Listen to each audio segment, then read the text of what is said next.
ជំរាបសួរលោកគ្រូនាងខ្ញុំឈ្មោះសិនពចន្ទាជាគរុនិស្សិតបរិញ្ញាបត្របូក1មកពីថ្នាក់លេខរៀងទី16វីដេអូនេះគឺជាការសង្ខេបមេរៀនទី3ដែលនិយាយអំពីការវិតម្លៃផ្នែកចំណេះដឹងនិងដំណើរការបញ្ញាវត្ថុបំណងនៃមេរៀននេះមាន4គឺទី1ប្រាប់ពីប្រភេទតេស្តបានត្រឹមត្រូវទី2អនុវត្តការសួរសំណួរដើម្បីឆ្លើយតបតាមកម្រិតសំណួររបស់ Bloom Taxonomy ទី3ជ្រើសរើសប្រភេទតេស្តដែលសមស្របជាមួយកម្រិត Bloom Taxonomy ក្នុងការបង្កើតតេស្តនិងទី4កំណត់លក្ខណៈវិនិច្ឆ័យក្នុងការជ្រើសរើសលទ្ធផលសិក្សារំពឹងទុកមួយក្នុងពេលសិក្សាក្នុងមេរៀននេះបែងចែកជា4ចំណុចធំៗគឺទី1សេចក្តីផ្ដើមទី2វិធីឬប្រភេទវិតម្លៃក្នុងថ្នាក់រៀនទី3ប្រភេទនៃលទ្ធផលសិក្សារំពឹងទុកបែបពុទ្ធិនិងទី4លក្ខណៈវិនិច្ឆ័យក្នុងការប្រើប្រាស់លទ្ធផលសិក្សារំពឹងទុកមួយក្នុងពេលសិក្សាតកតងនឹងសេចក្តីផ្ដើមការវិតម្លៃគឺជាដំណើរការមួយដែលគ្រូប្រើដើម្បីប្រមូល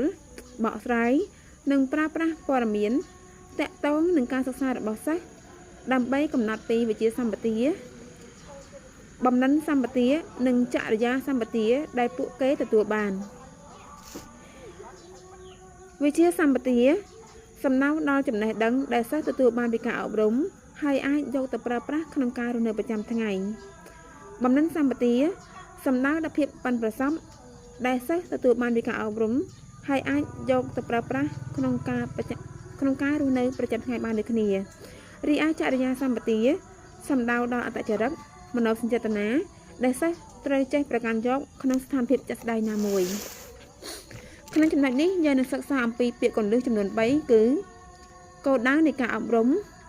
គោលបំណងនៃការអប់រំនិងវត្ថុបំណងនៃការអប់រំគោលដៅនៃការអប់រំគឺជាទិសដៅធំឬជាចក្ខុវិស័យរយៈពេលវែងដែលប្រព័ន្ធអប់រំចង់ឈានទៅឲ្យបានវាមានលក្ខណៈមិនអាចវាស់វែងបានជាទស្សនវិស័យធំមិនជាក់លាក់ហើយគ្របដណ្ដប់គ្រប់វិស័យអប់រំចំណែកឯគោលបំណងនៃការអប់រំគឺជាសេចក្តីប៉ងប្រាថ្នា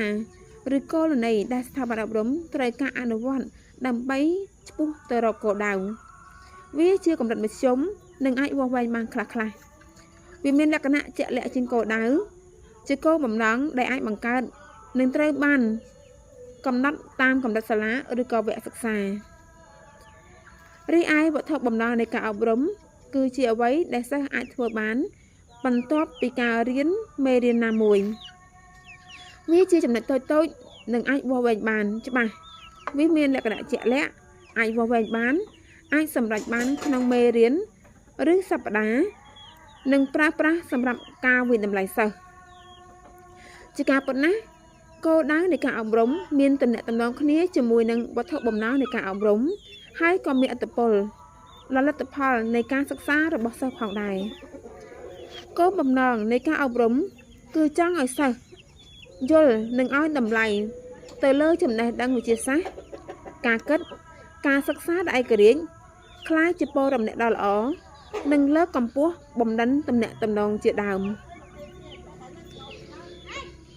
ហើយវាក៏ត្រូវស្របតាមស្តង់ដារនៃការអប់រំផងដែរចំណែកឯវត្ថុបំណងនៃការអប់រំគឺជាលទ្ធផលជាក់លាក់ដែលគ្រូចង់ឲ្យសិស្សទទួលបានបន្ទាប់ពីការសិក្សារបស់ពួកគេដែលអាចបញ្ជាក់តាមរយៈការសង្កេតនិងអាចវាស់វែងបានគ្រូអាចវាស់វែងឬវិតម្លៃលទ្ធផលរបស់សិស្សតាមរយៈការធ្វើតេស្តចំណុចទី2តកតងនឹងប្រភេទវិតម្លៃប្រភេទការវិតម្លៃក្នុងថ្នាក់រៀនឬយើងហៅថា assessment methods ប្រភេទនៃការវិតម្លៃក្នុងថ្នាក់រៀនមានដូចជាការប្រើប្រាស់សំណួរពហុជ្រើសរើសដូចជាសំណួរជ្រើសរើសចម្លើយកខកខឬក៏ ABC សំណួរបែបជ្រើសរើសចម្លើយត្រូវឬខុសសំណួរបែបគូបកងឬសំណួរបែបបំពេញចន្លោះប្រភេទនៃការវិតម្លៃមួយទៀតគឺជាការឆ្លើយសំណួរបែបបំពេញខ្លីៗដូចជាបំពេញចម្លើយខ្លីបំពេញចន្លោះឬបំពេញពាក្យលើរូបភាពឬបាត់បង្ហាញឬបើកបង្ហាញចម្លើយ តកតងនឹងវិធីសាស្ត្រមួយទៀតគឺជាការបំពេញកិច្ចការតាមបែបធ្វើបែបបង្ហាញដូចជាការ presentation ការ role play ការធ្វើពិសោធន៍លើវិទ្យាសាស្ត្រជាដើមចំណុចមួយទៀតតកតងនឹងការផលិតចំណុចនេះយើងអាចលើកឡើងតកតងនឹងការសរសេរកថាខណ្ឌឬតែងសេចក្តីឬក៏ជាការតែងកំណាព្យ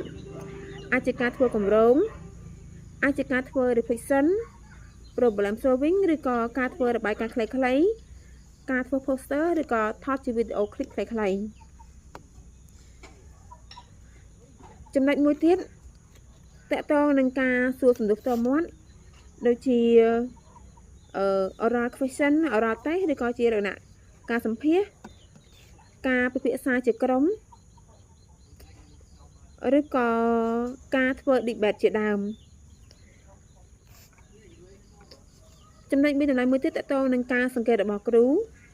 និងចុងក្រោយតកតងនឹងការធ្វើ self assessment ដែលឆ្លងកាត់ការស្ទង់មតិការបំពេញកំណត់សំណួរការកំណត់អត្រាពិន្ទុ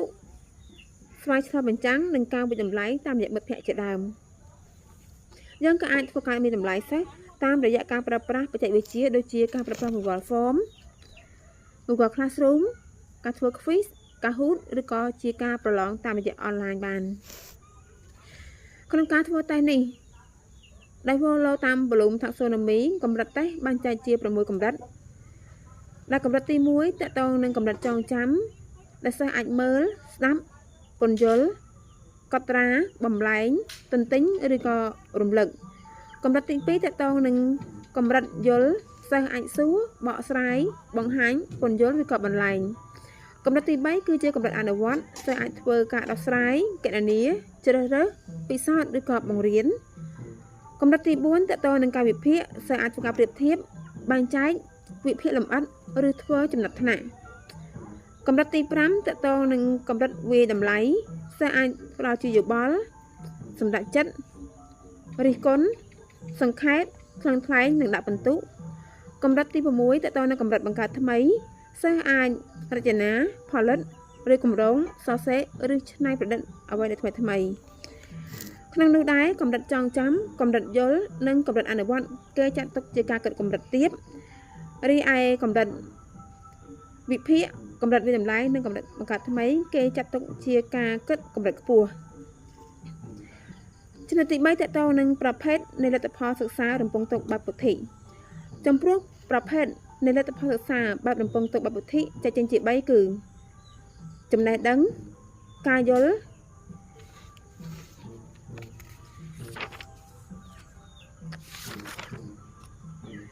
និងការយល់ហេតុផលចំណេះដឹងគឺជាការចងចាំអ្វីមួយដែលសិស្សបានស្គាល់ឬចាំឬក៏ជានិយមន័យការយល់មានពីរប្រភេទគឺការយល់ធម្មតានិងការយល់បែបស៊ីជម្រៅ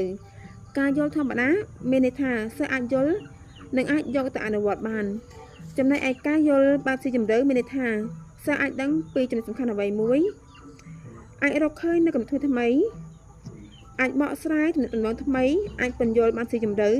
និងមានហេតុផលច្បាស់លាស់ជាមួយនឹងការយកឃើញរបស់ពួកគេផ្ទាល់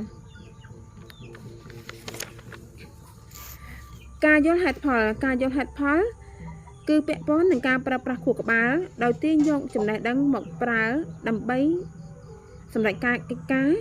ទាំងនោះមានដូចជាការបកស្រាយបញ្ហាការសម្រេចចិត្តការទាញសន្និដ្ឋានការគិតប្រកបដោយភាពច្នៃប្រឌិតនិងប្រកបដោយវិចារណញ្ញាណនិងការកំណត់សមត្ថកម្មជាដើមចំណុចទី4តកតងនឹងលក្ខណៈវិនិច្ឆ័យក្នុងការជ្រើសរើសលទ្ធផលសិក្សារំពឹងទុកមួយក្នុងពេលសិក្សាលក្ខណៈវិនិច្ឆ័យ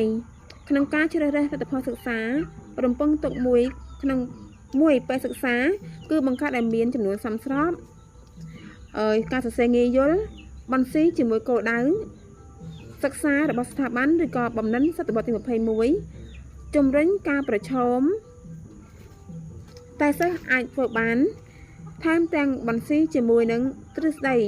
ឬក៏ការបង្រៀននិងទស្សនៈនឹងក៏ការបង្រៀននិងរៀននិងមានការជំរុញលើកទឹកចិត្តសិស្សផងដែរចា៎សូមអរគុណ